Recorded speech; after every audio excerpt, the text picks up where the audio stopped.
We can start now. Thank you so much for this invitation. It's a great honor, and I'm always happy to see a few friends and familiar faces.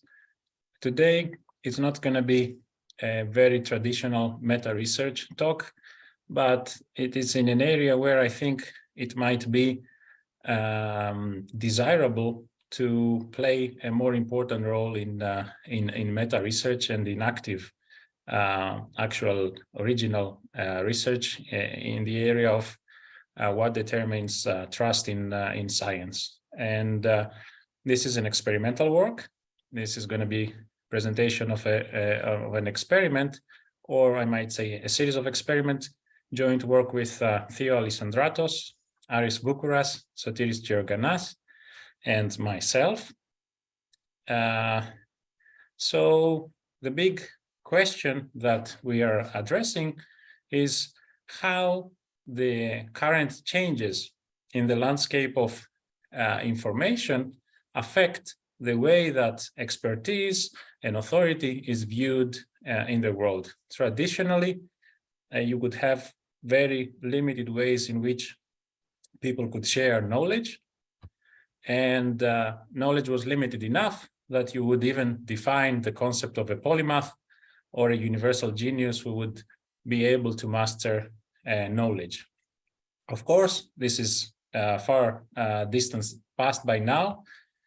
The modern landscape can be more characterized by people who are very specialized, and some of us can hardly tie our shoelaces. And therefore, it is interesting to ask the question of, in this new landscape, where interaction takes place to a large degree online, as actually we are doing now, and via the social media, when opinions are presented out there, can people identify the amount of expertise of people who express opinions? Can people really tell, especially lay people in a given domain, can they tell who is the expert and who is not? And when you have two people showing up juxtaposed in a social media environment, can you tell which one of the two is the expert by viewing their appearance and their especially their views alone? So let us define more carefully the research question after defining two important concepts. So experts can be viewed as people who dedicate their lives into understanding a topic very deeply. Okay, one could think, we have been also commented on this paper, that one way to view our experts in this project would be also as representatives in some sense, people who are engaged in a long-run relationship, such as with the public, and they serve them, such as politicians, accountants, doctors, educators, and so on and so forth. So on the one side, there are those experts who understand the topic deeply, and they can inform lay people. On the other hand, you might have people such as charlatans or populists. In previous versions of the project, we used to call one of the parties a charlatan, but now we switch it to populist, and we will see if it is a preferable term. So a populist can be defined as someone who tells people what they want to hear, rather than what is objectively, or at least to the scientific consensus, correct. Okay, so here is our main question, as I'm going to rephrase what I was talking about before.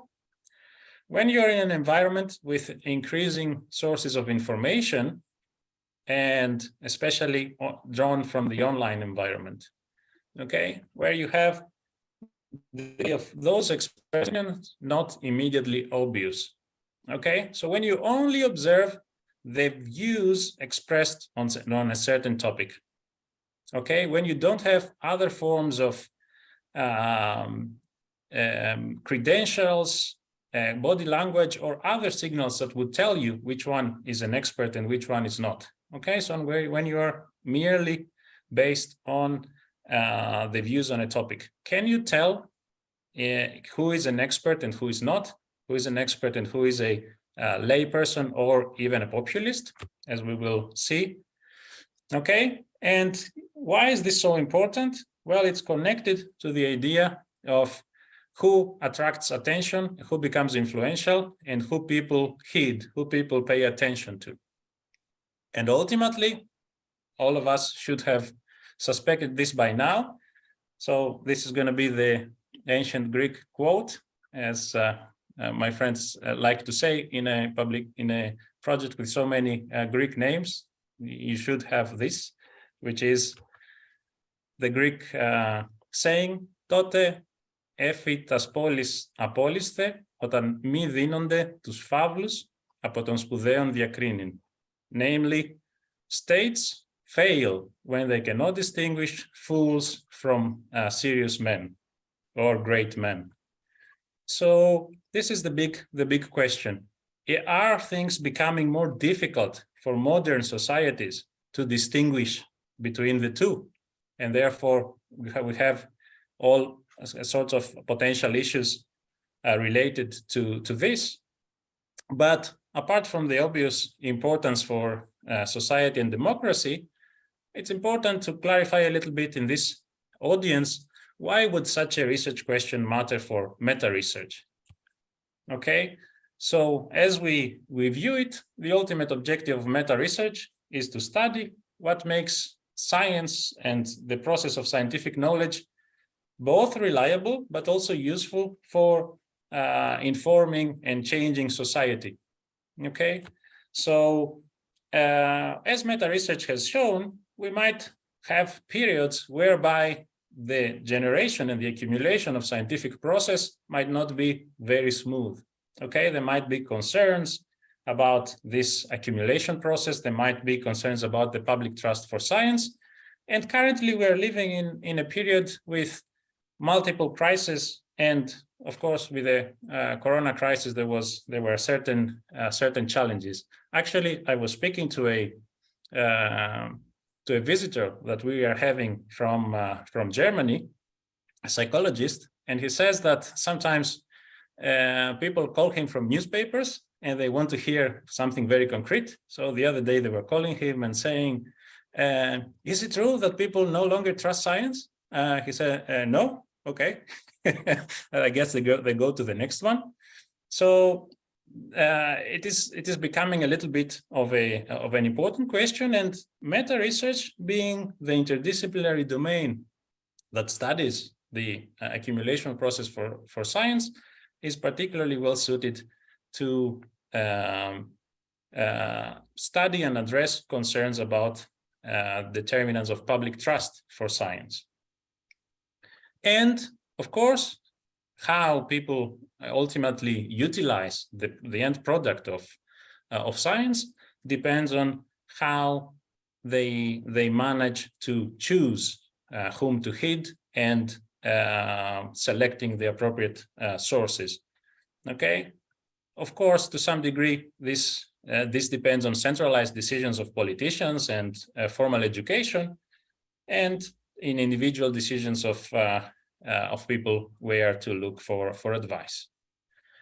And recently, John Ioannidis shared some news about a particular endeavor to generate a new center by the Nobel Prize winner Donna Strickland, who would be taking up the objective of dealing with the problem of scientific misinformation. So this is just one instance, one example why such an endeavor would be an integral part of meta research, or should be. Okay, so now let's go and speak about the particular focus of this paper. So this is a general question as I presented it. I will be narrowing this down to the domain of our own expertise in this paper, which is economic science. But the results are going to be of relevance for science in general. It's just a particular application. It's not just applicable, however, for economics. So first of all, we will be focusing on a questionnaire of applied economic issues, okay? And we will be focusing also on an environment, as I was explaining to you before, purely an online environment where the only kind of information that can be shared is the views of different parties on economic issues.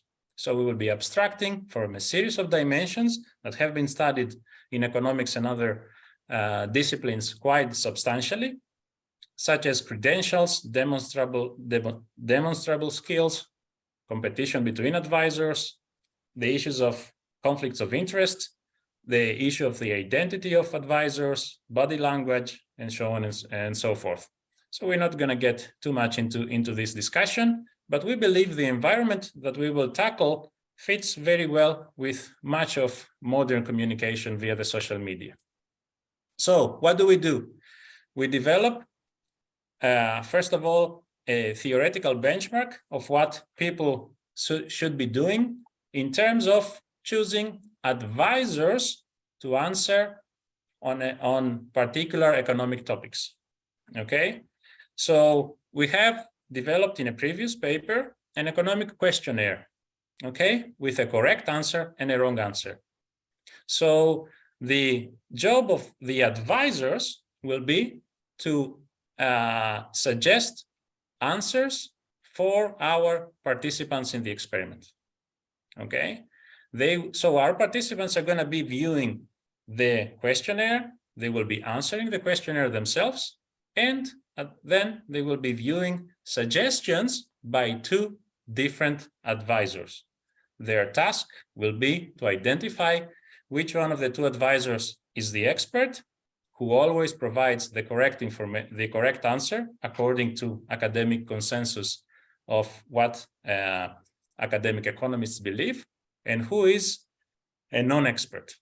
Roughly speaking, this is going to be what we're going to be doing.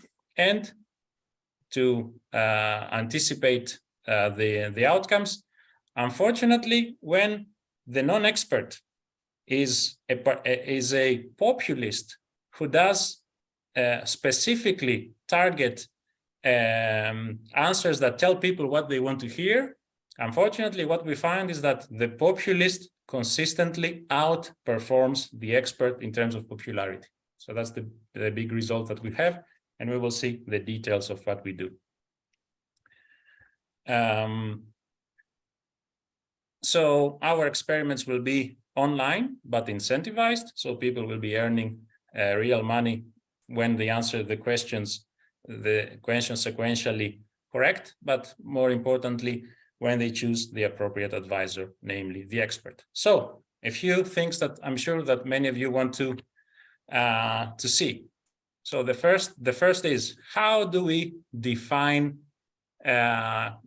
expertise, or how do we define correct answers?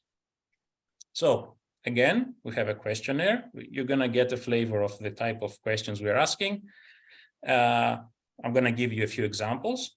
They're questions of economic expertise. So the first thing that we do, how do we determine what is a correct answer? By academic consensus. We go to academic departments from the US and Europe. We let them answer our questionnaire. And then if there is comprehensive agreement on the correct answer, at least 70% agreement, we select a question as having a correct answer, okay, with enough consensus. Questions that have not passed this level of agreement, we left outside, okay? So how do we have a questionnaire. How do we define a correct answer? In total, 10 questions, those from which the academic consensus says that they are correct, okay? And now is the first advisor of our experiment. Those advisors are actually going to be pre-specified algorithms. They're not going to be real humans. The expert is simply someone who always suggests the correct answer. So the correct answer as defined now by academic consensus. So that's our first advisor, the expert, and we were going to have them capitalized. Secondly, who is going to be the second advisor here? The second advisor is going to be an algorithm who chooses the most popular answer that the public is likely to answer, that the public is likely to give. How do we determine that? The answer is using a pilot study from the same sample frame as our actual experiments. So we did a pilot with 120 participants. We used Prolific Academic, the platform, the online platform. We chose relatively representative samples from England and Wales. And our second advisor in our main experiment, the Populist, always provides the answer that the modal, which is the modal answer in our pilot, the answer that most lay people chose. Okay, the expert gives the answer that the academic consensus provides. Okay, it turns out, not by construction, that the Populist gives 4 correct out of the total of 10 questions. So the expert has 10 out of 10, the Populist has 4 out of 10. So again, this is the design. It's really simple. First, we ask people, we give them the questionnaire. Very soon, you're going to be confronted with a question yourselves. We ask them to answer the questionnaire. After each answer that they record, we give them the recommendation of the 2 advisors. Okay, it doesn't really matter that they're not real human beings because we provide them full information, as you will see in a second. Okay, and we ask them to identify who is who. Okay, so then we just give them a review. Those were the questions. Those were your answers. Those were the recommendations by advisor J. Okay, it's just an index. It's just a name. These are the recommendations by advisor M. So after seeing those, whom do you consider as the expert? Actually, we don't ask this question directly in the tradition of economics. We just have an approach of revealed preference. Which one do you choose to answer the questionnaire again on your behalf? And for each correct answer, you're going to be paid real money. Okay? And in this process, participants have full information. They know that one of the advisors, they don't know who of J or M, is an expert who always has, is an advisor. We don't use the name expert in the experiment, who always provides the correct answer. The other one is an advisor that chooses the most popular answer from a pre-study. They know that, and that they have only 10 out of 10 correct questions. Participants know that, but they don't know who is who. Okay. And on top of this, just to close our model, because we have a formal model, I think we're not going to have much time to go into that, and it's not so important. We also tell them in the end the relative frequency of the model answer in the pre-study.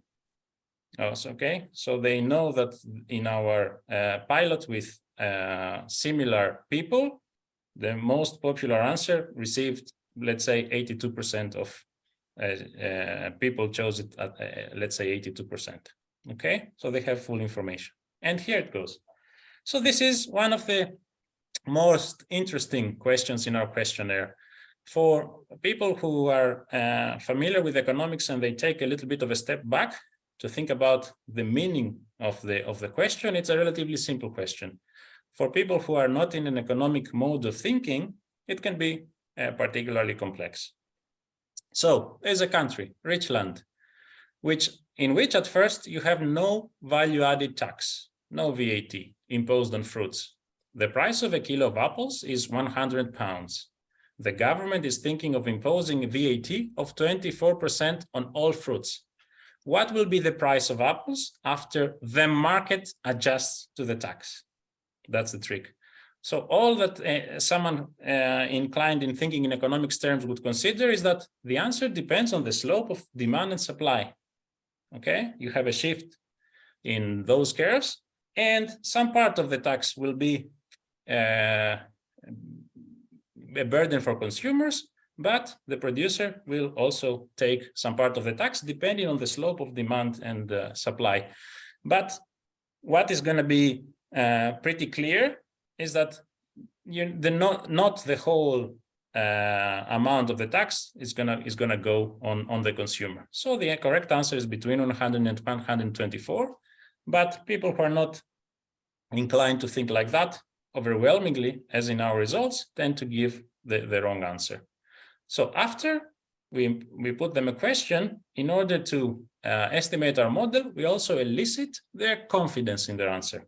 Okay, so this is what happens in the remaining of the screen. It's just an elicitation of confidence from 0 to 100 in terms of their answer. Okay. So then, in order to show fully what happens, we repeat the screen with the question and the possible answers. Okay, now they have answered the question already. So it's just a review. And now they see recommendations by the two advisors. Advisor J recommends A. Advisor M recommends B. That's what happens basically in all 10 questions in part 1 of our study. Okay, and finally, they're informed about the fraction of respondents in the pre-study that gave the most popular answer. So, in the end, in stage 2, the important choice, they are given a review of what happened in stage 1, what they chose as the answer to the question, what the advisors M and J chose as answers to the question, okay? And additional information, it's just a review. Those are all reminders, the confidence in their answers and the fraction that shows the most popular answer in the pre-study. And then is the basic question, who do they choose to answer the question on their behalf? Who do they view as the expert if they want to maximize their money, or if they have any incentives to be correct, they ought to be choosing the one that they think is the expert among M and J at this stage. Okay, so in total, and for good reasons, as we shall explain before, we had 3 experimental conditions, 3 treatments. The first is just the baseline that you just saw. In treatment 2, on top of what they saw in stage 2, we told them, we informed every participant of their number of correct answers. Okay, this is very important. Let us think about that. If you consider yourself very knowledgeable in economics, it's very reasonable to select the advisor that you agree a lot. However, if you consider yourself very inefficient, very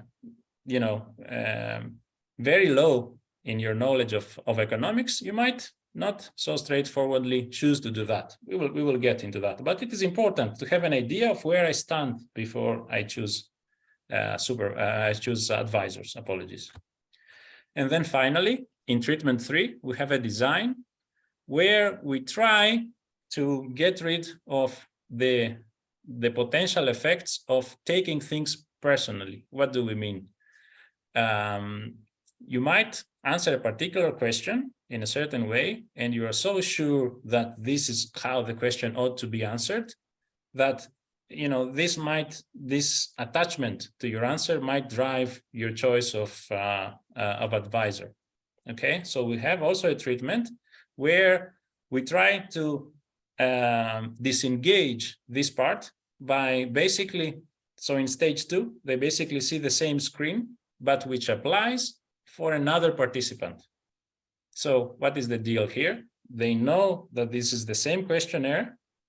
They don't, however, know in this particular screen which question is which. So they cannot say what each advisor said in the particular questions that they answered.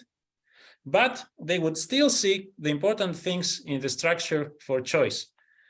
They could see how much the advisor tended to agree, each advisor tended to agree on the answers of the other participant. And as I will go on with the discussion, this is sort of the key, because ultimately, this is the thing that should be driving your choice. So which are the hypotheses here? Okay, so this is the same in a little bit of more detail. Max and Amanda, you might tell me how I'm going in terms of time. Everything's fine. No worries. Okay, so if you need any more clarification with respect to the 3 treatments, so basically treatment 3, what it tries to do is allow you to choose between the 2 advisors, but without this time being able to identify what they answered in particular questions that you yourself was engaged with. So let me go. Oops, I think it's good time to go to the main hypothesis now, I feel. So what is the idea? Why did we have 3 treatments? The idea is that, very, very simply put, in treatment 1, the populist will be more successful in convincing people that they are the expert. What is the idea here? When people do not have any kind of feedback about how good they are in a discipline, okay, they might tend to be overconfident. That was our prior, and therefore naturally choose to go with the advisor with whom they tend to agree more.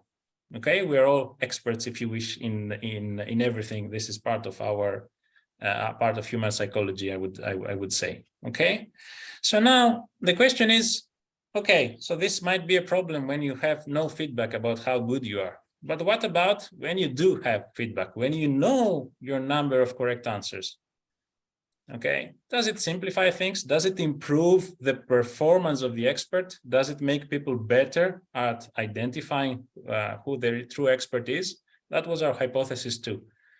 Yes, things might go bad in treatment 1, but things will improve in treatment 2 when people know how good they are in the task. Okay, so they won't, if people know that they're particularly bad, they won't tend to be choosing the advisor with whom they agree most, which will tend to be the populist. Okay, let me just mention an important fact. Our calibration of the populist answers was really spot on. The model answer in the pilot was the same as the model answer in the main experiment. So in other words, our prediction about what people will think about in the actual experiment on the basis of the pilot was agreed for every answer. Okay, so it was possible that the populist could predict what people wanted to hear, if you wish. Okay, and finally, we had so we tried, if you wish, to give expertise a chance.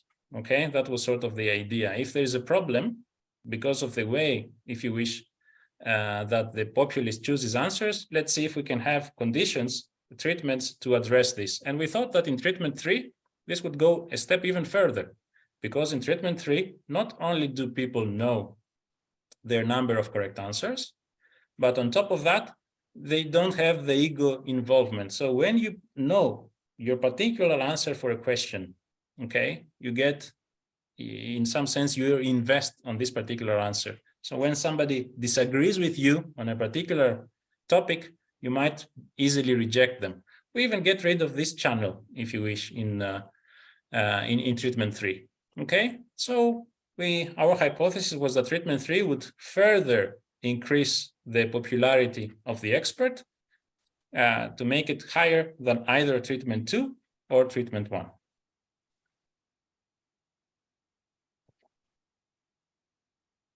Okay, so our model was basically a very simple Bayesian model.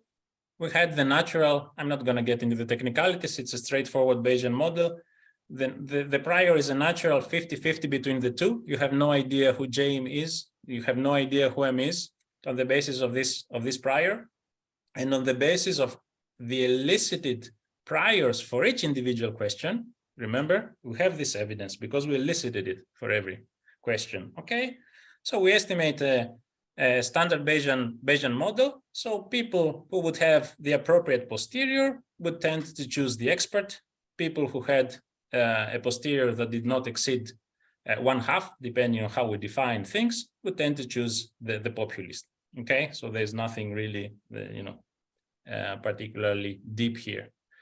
But I would like to emphasize that even in this, at least seemingly complex problem, things become overwhelmingly simple in treatments 2 and 3. So this is something that people have great difficulty figuring out, even in presentation. So it's worth discussing a little bit further. So let's think about condition 2. Let me get this ugly expression out. So in condition 2, you know how many correct answers you have. Okay? And then I'm going to ask you which one of the 2 advisors you choose.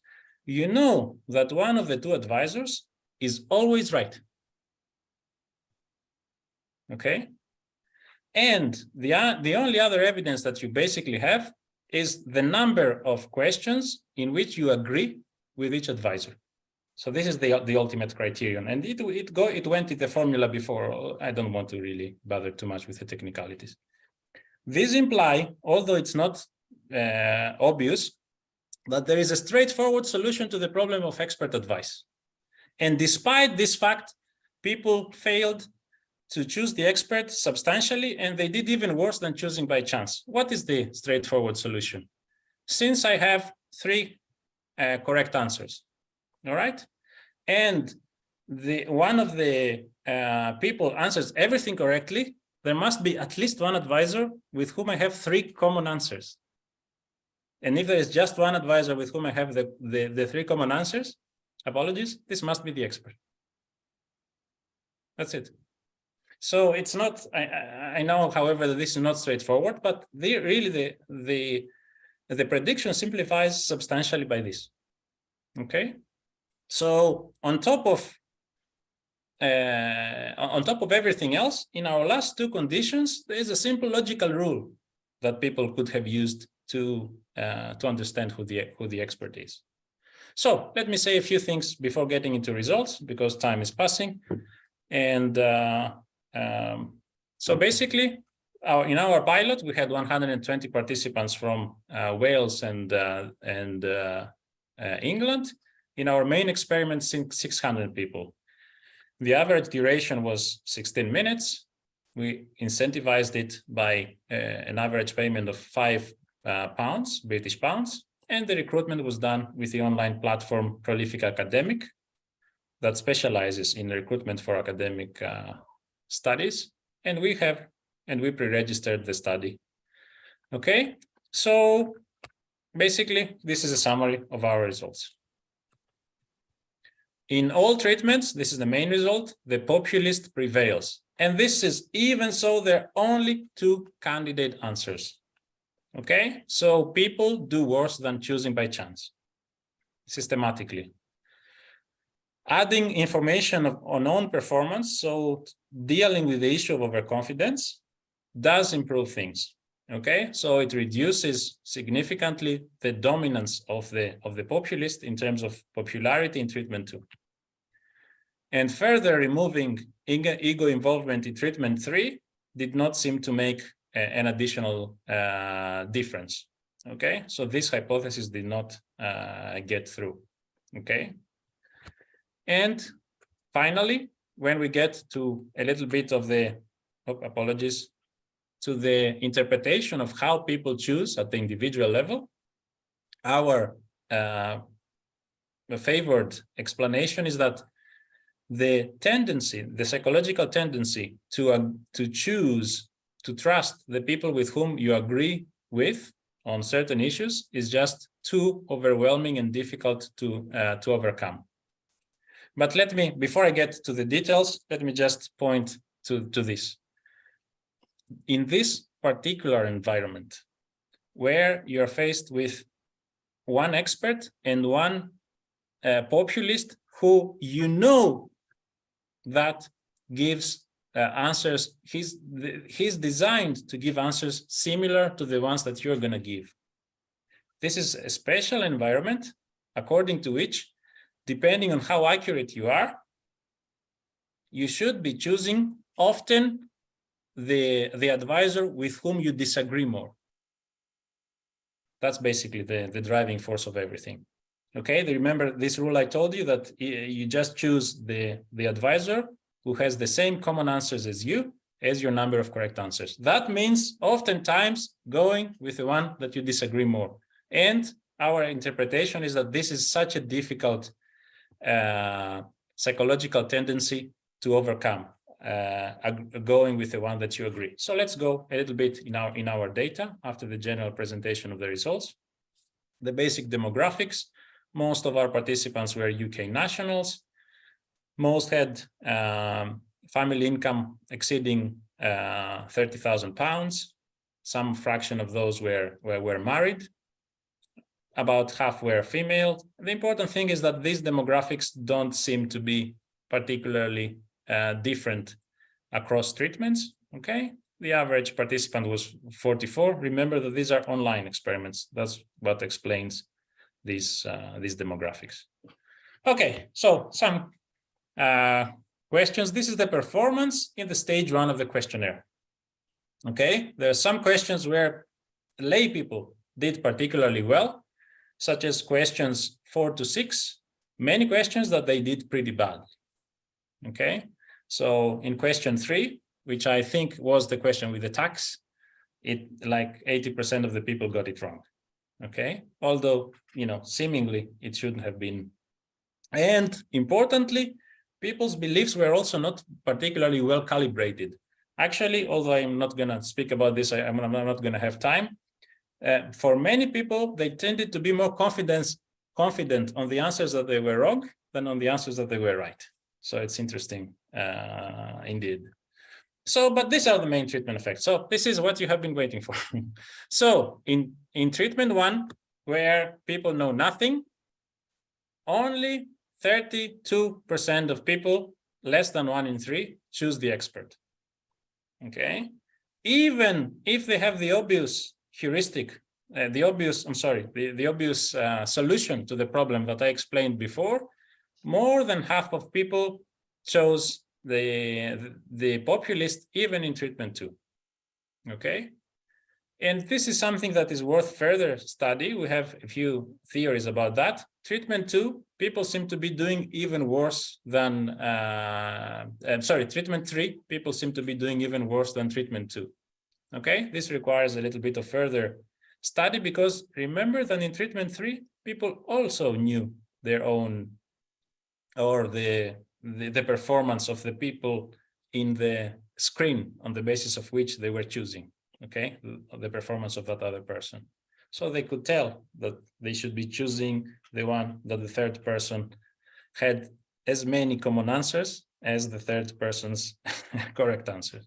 Okay, apologies. Treatment 3 is not very user-friendly in explaining. However, this is we think that the overall picture is pretty clear. With only two possible advisors, with full information about the modus operandi of someone who is out there to pamper to your priors and give answers particularly similar to the ones you're likely to give. People cannot undo this tendency and, in some sense, beat the strategy of the populist. So let's go a little bit in more depth. Let's see how much time we could have. So one obvious answer to the question, how do participants tend to decide, is according to the following simple heuristic. Okay, we just name simple heuristic, the very simple one of choosing the advisor with whom they have the most common answers. So this is the benchmark. This is the dominantly popular type of behavior. And let's see how dominant, in fact, it was. Okay. Okay, again, this goes in the same line in treatment 3, although this time with whom they have the most common answer refers to with whom a third person had the most common answers. So this is evidence on asking the question, did people simply tend to behave according to this simple heuristic overwhelmingly? Or was there heterogeneity across treatments? Okay. And ultimately, were they able to beat the tendency to behave according to this heuristic? The answer is the following. In the baseline, where they had no information about their performance and they could not use the simple rule to find the expert that I explained to you, the simple heuristic was very dominant. Okay, so we focus to see how dominant the simple heuristic was. We just focus on, out of the 200 participants in each treatment, we focus just on those who have more common answers with the populist.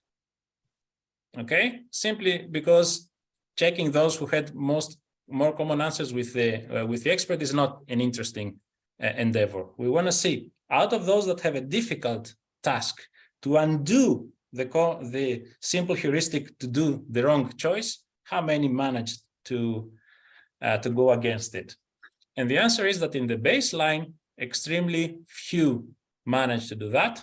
Okay, so among those for whom the simple heuristic told them to choose the populist, only 17% managed to choose the expert.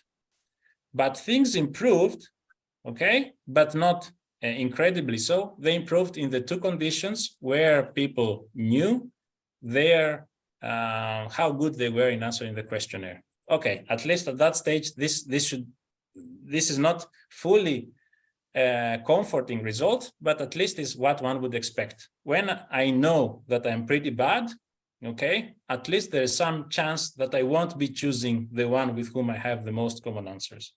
Okay, this was not enough to undo, if you wish, fully the dominance of the populist, since they still overwhelmingly were chosen by the majority of the people according to the common heuristic.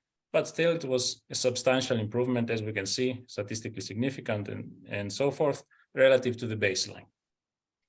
Okay, so let's see now if we can have a little bit of more information of what happened. So we ran a few simple regressions. So the data that I described summarized most of the important findings. Let me just also mention, now I realized I don't have it in a slide, the model, the explicit Bayesian model, whereby what you choose depending on your priors, did a relatively decent job in treatment 1. People chose according to that Bayesian model in about 68% of the cases.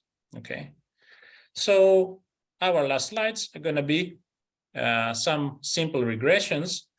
The first has as dependent variable the number of correct answers in stage 1. There is not that much there. One would just focus on a significant result on the gender. It seems that males on average provided about half more correct answers in this particular questionnaire. The other variables really don't have any significance. Secondly, again, we have the probability of choosing the expert at stage 2 in a very simple linear probability model. And in this case, we see that even correcting for other factors, treatment 2 makes a difference. Okay, so it increases by about 10% the probability of choosing the expert. Okay, so as we saw also in the raw data. And also it seems that although this is a relatively small sample, you do get significance on being a EU national in the probability of choosing the expert. And of course, we don't have a clear interpretation of this result, and it wasn't pre-registered either. So it's not something that we're very confident that we want to advertise. Okay, so wrapping up and leaving enough time for questions and brainstorming, I guess people might be tempted to ask the question, wow, this seems like a cool, what would ChatGPT answer on this kind of questions? And this is something that we've done a little bit. Of course, this is not part of our main paper, so it's just a little bit of discussion. So given the discussion and the hype with ChatGPT, we've seen that even in formal assessments of other domains, such as medicine, it can be surprisingly good in answering. And therefore, one might ask the question, how well is it performing for our task? Okay, in some sense, we're providing a benchmark. As far as we know, we are the only ones who are doing this in answering the question of whether these sort of platforms are good, have good performance in answering economic questions. And here are the answers when we had actually two different versions of ChatGPT and ChatGPT 4 as well, very similar. And the answer is the ChatGPT. The ChatGPT's answers are very similar to the Populists, very similar to the average lay person. Okay, so that's the so this is agreement with the expert, which is very poor. It's approximately it's it's actually 5 questions out of 10, like the lay people did, and almost perfect agreement with the lay people. Okay, so again, we're not going to really argue very much unless we have some real experts in the audience, and we would really very much welcome possible discussion and interpretations for that. So we have in a follow-up project this result, and we are trying to interpret and maybe build on our overall design to see where we might go. So, not wanting to take more of the time and lose the opportunity of discussion, let me summarize. Participants in our design fail to identify the expert, even in cases where there is a clear solution where you don't even need to apply a particularly advanced Bayesian reasoning. And the interpretation that we have is that it's a very strong tendency to choose with whom we agree the most. And in our particular environment where you should go against this heuristic, people do not manage to do that generally. Okay, overconfidence does play a role in that, okay, but not completely, not a very big role, and the result is not overturned in general when you deal with overconfidence and ego involvement. Okay, so the overall message is the following. Okay, so even if you know that you are in an environment whereby you might be target of populists or charlatans, that they have the resources to try to predict your answer. Okay, you have all the information that you need.